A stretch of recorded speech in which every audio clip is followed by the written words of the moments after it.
Hello and welcome to Dish Shelved with Adam White.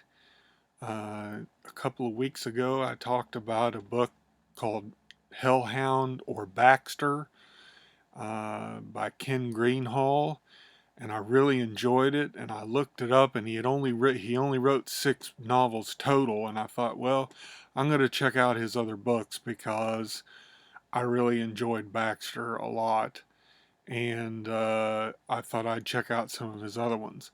So that's what today is kind of an appreciation of Ken Greenhall. I read 2 more of his books. One of them, Elizabeth, is probably the most unsettling book I've ever read. I would have to say, I mean, it's not like really, really disturbing, but it's unsettling. It's about a 14-year-old girl named Elizabeth who may or may not have special powers, and she also has a sexual relationship with her uncle, which is extremely unsettling. She thinks of herself as a woman, even though she's only 14, and she wants to have control over people. And she knows that being a woman, she can control people with that. And it's hard to say too much about the plot just because it's not a terribly long book, but I don't want to give anything away. But let's just say she has a seriously dysfunctional family, as if the relationship with her uncle wasn't bad enough. She does not have a good relationship with her parents. Her uncle's wife and son, she has a strange relationship with them, and she also they bring in a tutor. She doesn't go to school, so they bring in a tutor to help her with her studies, and because the family's really well off, the grandmother's rich, and everybody just kind of lives off her. And it just the grandmother's kind of a strange case too, and there's something connecting the grandmother and Elizabeth and the tutor, but you don't know what it is until later on in the book. And I'm not going to say anything more about that because, like I said, it's kind of hard to talk a lot about it without giving anything away. Needless to say, the things that Elizabeth does are very unsettling. It's told in first person, and it even addresses at the beginning, it addresses you, the reader, and it's like she's telling you this story. And he wrote it really convincingly. Originally, he wrote it under a pseudonym, and I can't for the life of me remember. I just looked it up, but I can't remember what it was that he wrote it under. It may have been Jessica something, but it was like his mother's maiden name or something. But it was his first novel, and it was really unsettling. I mean, just the stuff that she does, the way that she interacts with other people in her family. She doesn't really have any relationships outside of the family. Uh, it just, and like I said, I can't say much because I would give things away. But it just, as you read it, you just get this really unsettling feeling, and it's told very convincingly. You really get the sense that it is this 14-year-old girl telling you the story, even though it was written by an older adult male. And it was just, like I said, really unsettling. Her uncle just treats her like a toy, basically, and she lets him, and she knows that she has power over him because of what she allows him to do. She looks for ways to get power over the other people in her family, and she does it in some very unsettling ways. And she just is a really, really strange girl. And I won't say too much more about it other than if you like unsettling books, then you probably want to check out Elizabeth by Ken Greenhall. Uh, then the next, it was on my Kindle, so I tried to show the cover on it, but it wouldn't show up on the screen. The next one I read by Ken Greenhall was called The Companion, and it is about a woman who travels with her blind father, and she is a companion to old sick people, and let's just say, she helps them on their way, on their journey to death. Now, I mean, it says that right on the back of the book, so I'm not giving anything away. And quite frankly, it seems like everybody knows this. Even at the beginning of the book, they do some research on her when she comes to be with a new companion woman named Elizabeth Dobb, and she's an older, richer woman, and she has two children, a son and a daughter that are twins, and they see the the brother at least seems to know all about her when she gets there, which is unsettling to her because he doesn't know how he found out anything about what she'd done previously, because her and her father kind of go to small towns, and she's a companion to older people, and then they want to die, so she helps them do that, and then they move on to the next town by bus and then travel back by taxi. I mean, they do all these sorts of things so that they can't be followed by anyone that um, that would have anything to do with the people that died. Now, that doesn't work out so well for her this time. Like I said, it seems like everybody knows what she's there for, but the story takes a really different turn from what I thought it would. Um, I really wasn't sure about it for the first, I don't know, first third of it. I was like, it just didn't seem menacing in any way. And especially you've got this, blood leading to a wheelchair on the cover, and I'm thinking this is going to be really disturbing, but it was written in a way. She talks about books by Charlotte Bronte and Jane Austen, and it was kind of written in the style of those, which it was very interesting because even though she's, kind of a death's angel kind of companion, he writes about it's in the first person too. And she tells it like to you, like she's telling you the story. And it just, but it's told in a manner that seems like the sort of gentility way they would tell it back in, Jane Austen and Charlotte Bronte books. And it's the whole story is told that way, and it's in a very kind of nice, it's kind of a cozy horror book almost.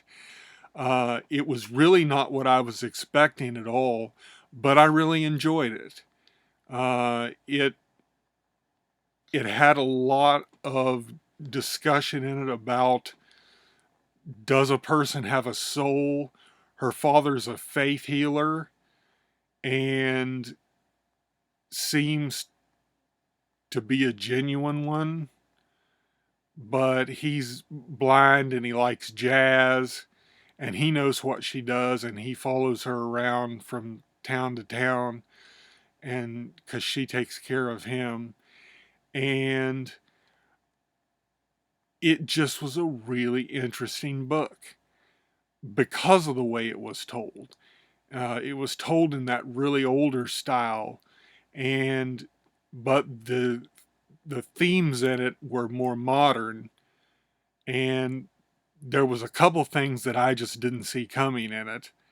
A couple of surprises that um, are really interesting, and really, uh, this was written, I think, in, let me see,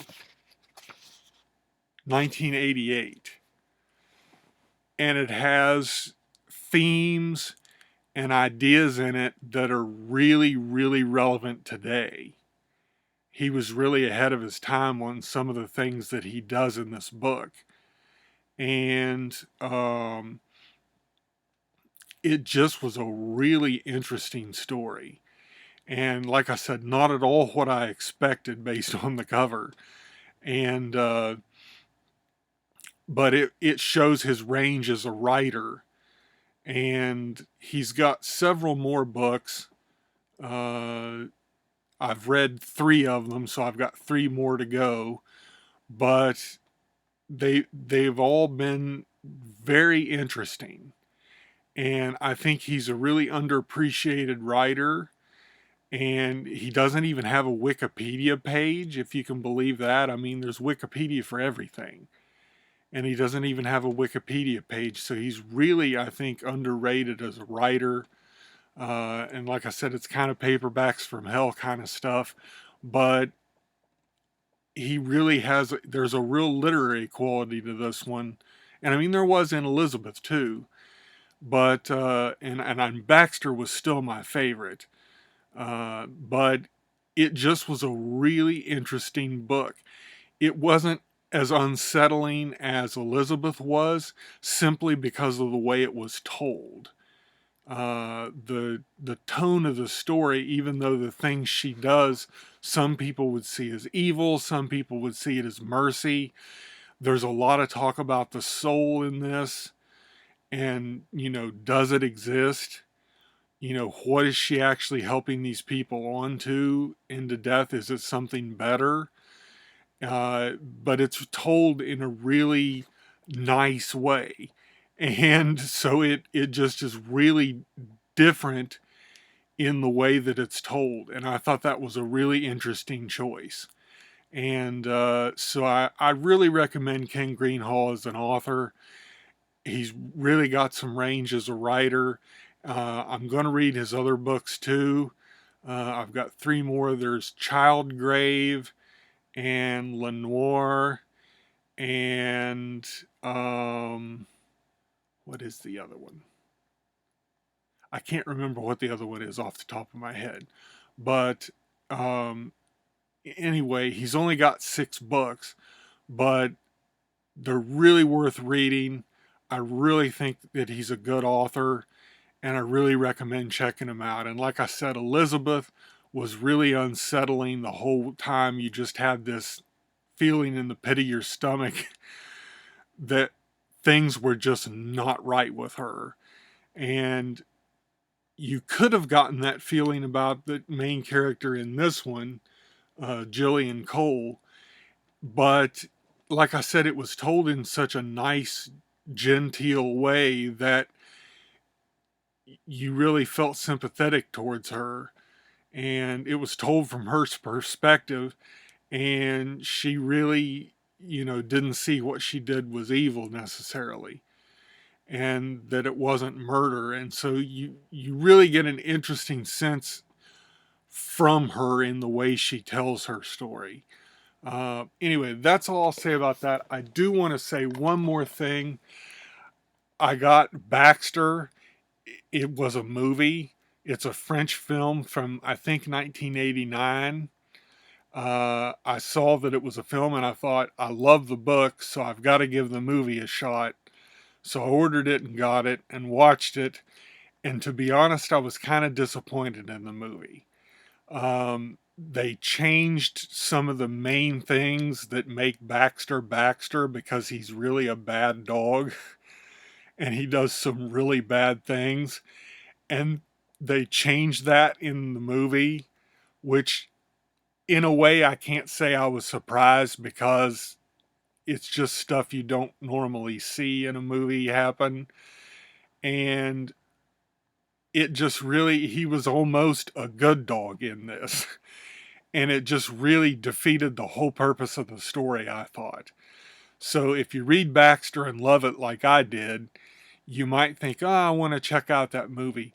You'll be disappointed if you do, because it really, I mean, it doesn't even focus on Baxter. It focuses on uh, the human characters, and they throw in an affair that one of the fathers is having with another woman on the street, and it just, that wasn't in the book, and it just, there didn't seem to be any point to it, and it never really comes to anything in the story. So I don't understand why they did that. And the boy that he's with in it that likes Hitler, they make it that he's just kind of discovered that, when in the book he's been obsessed with it for a while, and makes him more disturbing. In this, it makes it look like he's just got kind of a passing fascination with it, which doesn't make him as disturbing. The boy was really disturbing in the book, especially at the end, and you just didn't get that same feeling from him in the book, in the movie, as you did in the book. And you didn't get the same feeling for Baxter, because the things that Baxter does are almost done off screen and done in a way that make it look like it, well, maybe it was just an accident. And anyway, the book was so much better. The book Baxter, or it's called Hellhound 2 by Ken Greenhall. I'd really recommend the book, but the movie, not so much. Anyway, I've gone on long enough today, but I really like Ken Greenhall. I think he's a really good author. Like I said, Elizabeth was a really disturbing book, short book, and the companion was, like I said, totally unlike what I was expecting, and showed his range as a writer, because he had kind of that older style to the book that made it seem kind of everything was nice, even though what was going on was disturbing. And like I said, he had some real modern, 2023 things going on in it that uh, you didn't hear or see discussed as much back in the 80s when he wrote this book. So he was really ahead of his time in a lot of the stuff in it. So anyway, thanks for hanging out with me this week. Please check out Ken Greenhall. He really deserves your attention as a writer.